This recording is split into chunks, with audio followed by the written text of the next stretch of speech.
Morning, જય શ્રી કૃષ્ણ, જય માતાજી ને હર હર મહાદેવ. કેમ છો બધા? સ્વાગત છે તમારા બધાનું અમારી ચેનલમાં અને આજના નવા વ્લોગમાં. તો આજે પાંચમ થઈ ગઈ, હમણાં 2 દિવસમાં તો આઠમ આવી જશે, ખબર નહીં પડે. માનસીબેન ઝટીએ છૂટા રાખીને રખડે છે, હજી નાઈ નીકળી. અમે કઈ ના નવરા થઈ ગયા, અત્યારે નાવા ગઈ છે કે બધા બેઠા છે. કેવલ સુરત ગયા છે, એને કામ હતું થોડુંક, તેને જવું પડે એવું હતું એટલે સુરત ગયા. અને આજે તો બધા ઘરે બેઠા. આજે જોકે કાલ તો રાંધણછોડ છે, કાલ ચૂલા ઠાર નાખશું ને પછી 2-3 દિવસ હાવ નવરા આવે. હા, આ રસોઈ નામે જીઓ બધું બધા ચૂલા ઠાર નાખવાય. માનસીબેનને ચા જોઈએ એટલે એક ચૂલો તો રાખવો પડશે.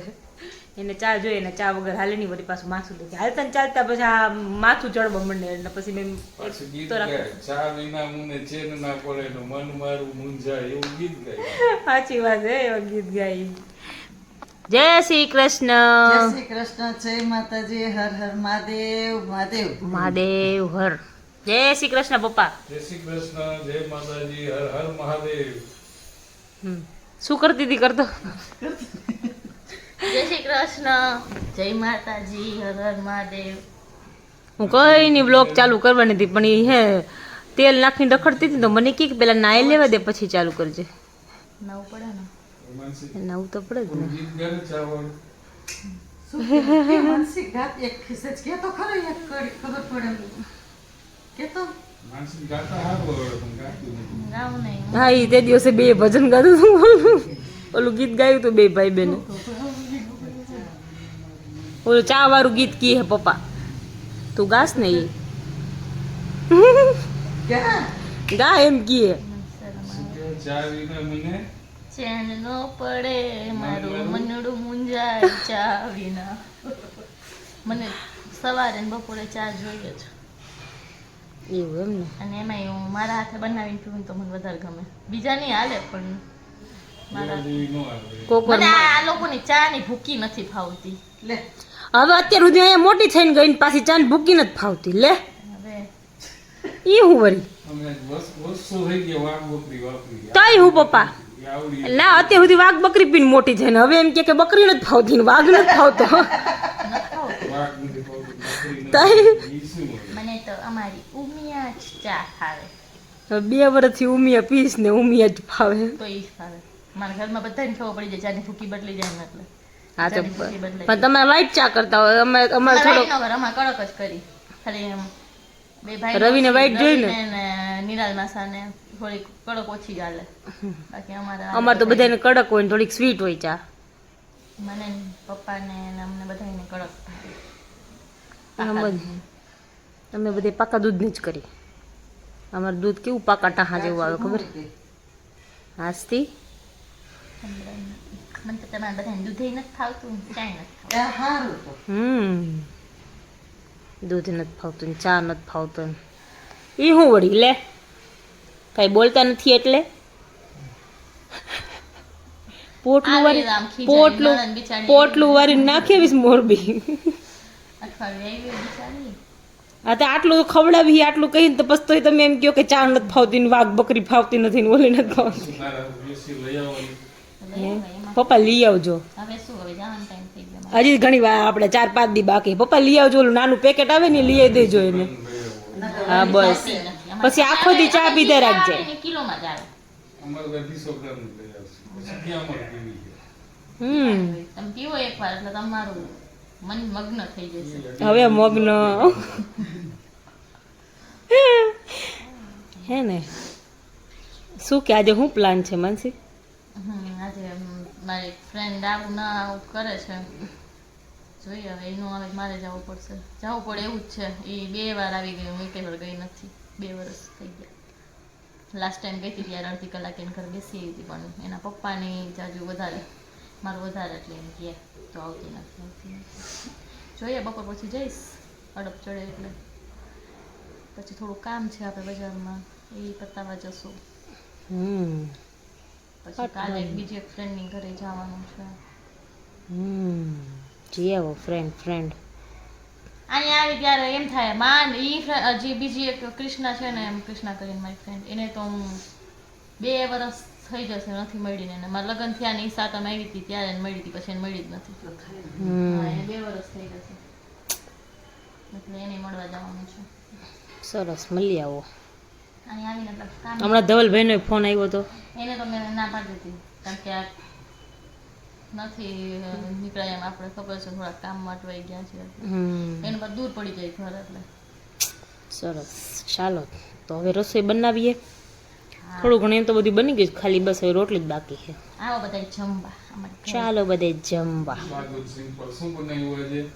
દૂધથી ચણા દાળનું શાક વાહ. કેસર ના રીંગણ કાંદા ને ટમેટાનું શાક, બટેકું બટેકું, પછી દૂધી રોટલી, દૂધીનું સૂપ બનાવ્યું છે, શ્રીખંડ છે, રોટલી છે, મરચાં વઘારેલા છે, પાપડ છે ફૂલ એ ડીશ. દાળ ભાત નથી કર્યો બીજું દાળ ભાત નથી બનાવ્યા. પછી અમે 4 જણા છીએ. માનસી કે મારે જમવું નથી, તમે 3 જણ હારું હું દાળ ભાત બનાવી એટલે નથી બનાવ્યા. દાળ ભાત નથી બનાવી, શાક રોટલી જ બનાવી નાખી એટલે શાક રોટલી બનાવી છે. રોટલી કાઠિયાવાડી સાદું સિમ્પલ ખાવાનું. કાઠિયાવાડી. હવે જો જમીને પછી ઘી ગોળ ખાવાનું માનસી આજે. શ્રીખંડ છે એટલે ખીગુડ ન હાલે ને. હેલો તો જો વાગવામાં થઈ ગયા છે 5 અને આજ આખો દિવસ વરસાદ આવ્યો છે. તો ખબર જ હતી કે બગાડશે સાતમ આઠમ હવે અને એવું થશે લગભગ. આજ સવારનો વરસાદ આવે છે, આટલા દિવસ વરસાદ નહોતો, આજ સવારનો આવે છે લગભગ હવે આવશે. આજ સવારનો તડકો દેખાણો નથી, વરસાદ જ આવે છે નખરો. બપોરે માનસીને જવું હતું ફ્રેન્ડને કહ્યું એટલો વરસાદ આવ્યો, થોડી વાર બંધ થયો ને તો કીધું તું જા જલ્દી ને તો પછી વરસાદ વધી જશે ને તો પછી જવાશે નહીં. એટલે વરસાદ બંધ થયો ને તો નીકળી તો ગઈ પણ અહીંયા બંધ થઈ ગયો, એ બાજુ નહોતો એટલે વાંધો ન આવ્યો, હાલશે કીધું. અને સાતમ આઠમ આવે છે, જો અમારે સાતમ આઠમની તૈયારી ચાલુ થઈ ગઈ છે. જો પૂરી બનાવી છે, બીજું કાંઈ તો બનાવવું બીજું કાંઈ નથી. બધું તૈયાર લઈ લીધું છે ગાંઠિયા ને એવું હા બધું. ગાંઠિયા ને બધું લઈ લીધું, ખાલી પૂરી એક બનાવી શક્કરપારા, હતી. ચકરીની લઈ લીધું એટલે હાલ્યું હવે. હા દર વખતે અમે ઘરે બનાવીએ, હા આજ પછી આ વખતે મમ્મી કે કાંઈ નથી બનાવવાનું નહીં કે લઈ આવ બહાર હારું વાળો બધી કુટાવા થાય ને ખાય કોઈ નહીં ને એવું હા થાય. એમ આ તો પૂરી થોડી કરી નાખું ને થોડું આ તો પછી ઓલો બાબુ સ્કૂલે લઈ જાય એને પછી એ થોડુંક ઓલું થઈ જાય ને પછી એમ કે એકને ખાવાનો કંટાળો આવે એટલે પછી એ લઈ ન જાય એટલે પછી એ મમ્મી કે ખાલી પૂરી બનાવી નાખી કે સારું હાલો પૂરી બનાવી નાખી. હવે આજે તો પાચમ થઈ ગઈ, કાલ તો રાંધણ છઠ છે એટલે ચૂલા ઠાર નાખી તો પછી થાય નહીં કે હાલો આજે કરી નાખીએ એટલે પછી શાંતિ કીધું 3-4 દિવસ હાવ શાંતિ રસોઈ બનાવી એટલે બનાવી નાખીએ. હવે માનસી ગઈ છે કેવા ગયા છે સુરત, આવશે પછી જોઈએ રસોઈનું તો હવે કહેતા હતા મમ્મીનું ને પપ્પાનું શાક છે તો મમ્મી પપ્પા કહે કે અમે એ ખાશું. હવે હું ને બાબુ માનસી તો લગભગ જમીને આવશે એટલે હવે જોઈએ છે શું કરીએ શું નહીં. ચાલો તો પૂરી બનાવી નાખીએ પછી પાછા મળીએ. હેલો તો જો વાગવામાં થઈ ગયા છે 11:30 અને સાહેબ આવી ગયા છે, બહાર ગયા હતા. જય શ્રી કૃષ્ણ. જય Shri Krishna. Good night. Good night. Good morning તો બોલાય નહીં અત્યારે. અત્યારે કામ હતું પણ હવે કે સવારે કરશું, અત્યારે નથી કરું. ઊંઘ આવે હવે, થાતું તો એટલું કર્યું હવે નથી થાય એવું. આજે જવું તું સોડા પીવા જવાની ઈચ્છા હતી પણ સાહેબ મોડા આવ્યા એ કે હું લેતો આવીશ પણ પછી ભૂલી ગયા તો મને કે આ કે હું લઈ આવું. મેં કીધું કાંઈ નથી જાઉં, મેં કીધું હું પી આવીશ કાલ જાતે જઈને. એટલે હવે એ વાતો પીસાય નહીં એવું કીધું. શું શું શું શું હવે લઈ આવીશ તો પીસાય નહીં એમ કીધું તું. હાસ તો કહવ જ ને લે તમે હારો અમારા કામ ભૂલી જાવ તો પછી તમને એમ જ કહે ને રોજ એક કામ ભૂલી જતા તો ઠીક હે, બધે ભૂલી જાય તો પછી માણા બોલે નહીં. બોલે જી તો મેં ક્યાં ના પાડી પણ. હા તો સારું થયું એક્સેપ્ટ કરી લીધું.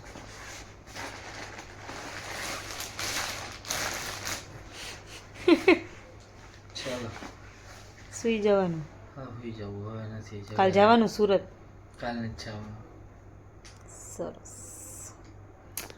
છે ને એક બીજું શું વસ્તુ તમારે હા કેસર છે ને પપ્પા ગયા હતા ને ફરવા ત્યાંથી કેસર લઈ આવ્યા જમ્મુ કાશ્મીરથી. એટલે આજ કેસર હતું અત્યારે મેં થોડુંક પલાળ્યું લઈ આવ્યા હતા ને પપ્પા કે દૂધમાં પલાળીને પીવાય કે તો હે ને દૂધમાં પલાળીને પપ્પા કે પીવાય કે, તો પપ્પાનેથી પપ્પા લઈ આવ્યા હતા જલાલપુરથી, તો હમણાં લઈ આવી હતી મેં પલાળ્યું છે. જો આજે મેં કે કાજુ બદામ ને બધું નાખીને દૂધ પીવાય કે મસ્ત એમ. તો હવે પલાળ્યું છે, હવે જોઉં બધું અત્યારે લઈ આવું કેવું છે. જો કે ત્યાંનું હોય તો ઓરિજિનલ જ હોય, એટલે કીધું પલાળી જોઈએ એમ. પલાળ્યું છે, હવે જોઈએ ક્યારેક. આગળ એક હતું ને અમારી પાસે બીજું એક આગળનું પડ્યું છે ને, એ અમે કંઈક પ્રોડક્ટ મંગાવી હતી ને ઓનલાઈન, એમાં છે ને ફ્રી આવ્યું હતું, પણ એ તો ડુપ્લિકેટ જ હોય. શું કેવું બરાબર, પણ એ એટલું બધું યલો નહોતું થતું. આ તો 2 પાંદડી નાખ્યું ને તો યલો થઈ ગયું આખું પાણી. એ તો થોડોક તો ફરક આવવાનો ને ને બધે. એમાં કલર હોય એવું લાગ્યું મને થોડું. આ ઉના જેવી વાત છે કે કોઈ પણ XYZ વસ્તુ હોય બરાબર. હવે શેરડી જ ગણ લે, આપણે દક્ષિણ ગુજરાતની શેરડી સૌથી વધારે સારી એમ બરાબર એમ. હા, તો હવે આપણે વલસાડની શેરડી ખાઈ અને આ બાજુની શેરડી ખાઈ તો બેયમાંય ફેર ન આવે. એના જેવું છે, કહેવાય શેરડી જ પણ તોય ક્વોલિટીમાં તો થોડો ફરક બધાયમાં આવે. પણ આયુર્વેદ તો છે ને એ બાજુ કાશ્મીરનું તો અહીંયાનું ને માનસી કેમ કહેતી હતી કે રવિ કે જાય ને તો એ બાજુ કે ઓરિજિનલ આવે, દુબઈથી મંગાવે ને એ. એટલે જાય બધું અહીંયાથી જ, કાશ્મીરી કેસર જ હોય. કાશ્મીરનું ઓરિજિનલ પપ્પા લઈ આવ્યા. પપ્પા કે પપ્પા હમણાં ગયા હતા ને. કાશ્મીરમાં બધા ઓરિજિનલ મળે એવું જરૂરી નથી, કેમ કે અહીંયા ડુપ્લિકેટ વેચવાળો હોય જ બધે. પણ આ કેના જેવું ઓલી વાત છે કે ભાઈ તમે ગયા હોય તો તમને સાચી ફરક હોવી જોઈએ એમ, તો તમને મળે. એના જેવી વાત થઈ જાય. કારણ કે અહીંયા જ્યાંની વસ્તુ ફેમસ હોય ને, સૌથી વધારે લૂંટવાના ધંધા અહીંયા જ હાલતા હોય. એ તો છે જ. પપ્પા અખરોટ લઈ આવ્યા. અખરોટ અહીંયા ઓલું ફેમસ છે, અખરોટ અહીંયા ઓલું થાય. અખરોટ લઈ આવ્યા ને તો કંઈક આપણે અહીંથી ભાવ વધારે અહીંયા. એવું જ થાય. પણ હારી ક્વોલિટી હોય તો એક્સપોર્ટ કરી દે લોકો. એ તો એવું નથી, સારી ક્વોલિટી અહીંયા મળે જ છે ઇન્ડિયામાં. અરે પણ ભાવ વધારે હોય, એ લોકોને હારી વસ્તુ હોય ને એ બધી એક્સપોર્ટ કરી દે. ફ્રૂટમાં એવું થાય છે ને, ફ્રૂટ બધું સારું તો બધું બહાર જતું રહે છે. આપણે ભાવ બધું વધેલું ઘૂટેલું આવે, કાણા કુણી વાળું બધું. તો હવે તો સારું છે, તો હવે સારું આવે છે. આપણે આ બાજુ બધે કીવી ક્યાં, ડ્રેગન ફ્રૂટ ખબર આપણે મોરબી બાજુ બધે વાવવા માંડ્યા છે. હવે મોરબી બહુ મળે ડ્રેગન. એટલે પપ્પા લઈ આવ્યા છે. જો અત્યારે મેં પલાળ્યું છે, હવે જોઈએ કેવું છે. જોકે પપ્પા કહે કે સારું છે કે નહીં વાંધો. 2 પાંદડી નાખીને તો ફૂલ કલર પકડાઈ જાય છે. પપ્પા એમ કહેતા હતા કે દેવને પીવડાવ્યું હતું, તો મને કે લેતી જાય કે હું ગઈ હતી ને તો લઈ આવી. તો કાજુ બદામ તો બધું નાખીને પછી પેટ ફૂલ થઈ જાય. જમીન પીએ ને એટલે તો કાજુ બદામ નાખેલું સૂતી વખત તો હાલ જ નહીં, પછી ઊંઘ જ ન આવે. એટલે પલાળ્યું છે મેં, દૂધમાં નાખીને પીસ કીધું. બદામને એવું બધું નાખેલું પછી મજા ન આવે, એટલે એમને પીધું છે, બનાવ્યું છે. હવે જોઈએ છે કેમ થાય છે. સારું ચલો તો હવે સૂઈ જઈએ, ઊંઘ આવે છે એમની. કાલે છે છઠ, રાંધણ છઠ. કાલે ચૂલા ઠારવાના છે. 3 દિવસ સુધી રસોઈ નહીં બનાવવાની. જોકે કાલ બહુ બધું કામ છે. કાલ સવારે થેપલા બનાવવા, કેમ કે પરમ દિવસે સાતમ છે. થેપલા બનાવવા, આજે પૂરી બનાવી. બીજું કંઈ નાસ્તો બનાવ્યો નથી. મમ્મી કે કંઈ બનાવવું નથી, એટલે પૂરી બનાવી છે. બીજું બધું લઈ આવ્યા છે. એટલે હવે થેપલા બનાવવા છે અને બટેકાને બધું બાફવું છે. બધું થઈ જાય એટલે જેને જે ખાવું એ ખાઈ લે પરમ દિવસે, એમ 2 દિવસ પછી. ચાલો તો કાલનું કાલ સવારે જોઈશું. અત્યારે સૂઈ જાય. સારું ચાલો તો આજના બ્લોગમાં આટલું જ હતું. મળીએ પાછા કાલના નવા બ્લોગમાં. ત્યાં સુધી તમને બધાને ગુડ નાઇટ, જય શ્રી કૃષ્ણ, જય માતાજી ને હર હર મહાદેવ. મળીએ પાછા કાલના નવા બ્લોગમાં. ત્યાં સુધી તમે બધા ફટાફટ અમારી ચેનલને લાઈક કરી દો. ચેનલ ઉપર નવા હોય તો ચેનલને સબસ્ક્રાઈબ કરી દો. બેલ આઇકન દબાવવાનું ભૂલતા નહીં. Bye bye.